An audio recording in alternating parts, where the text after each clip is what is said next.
Reset device. Power cycle. There are multiple ways to reset your device if you are experiencing issues. The first is to perform a power cycle. To turn the device off, press and hold the volume down and side button.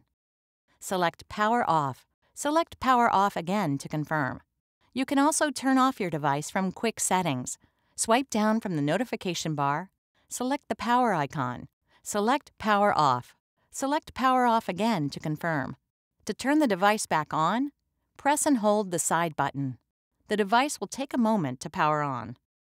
Restart.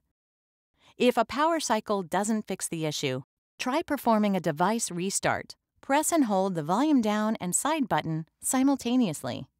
Select Restart. Select Restart to confirm. The device will take a moment to restart. Factory reset. A factory reset will erase all information on the device and return it to factory default settings. It will permanently erase all personal data, preferences, settings, and content that is saved to the device. It is recommended that you back up important data before proceeding. The device must also be charged to at least 30% to perform a factory data reset. From the home screen, swipe down from the notification bar.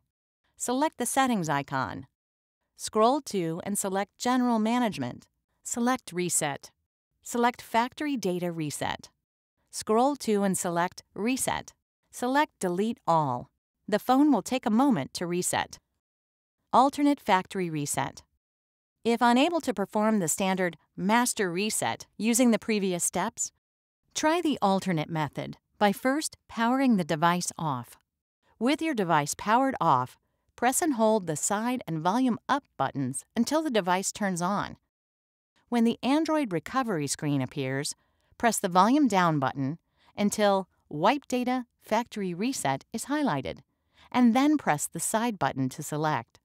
Press the volume down button to highlight Factory Data Reset, and then press the side button to begin the reset process. When the Android recovery screen displays again, ensure that Reboot System Now is highlighted.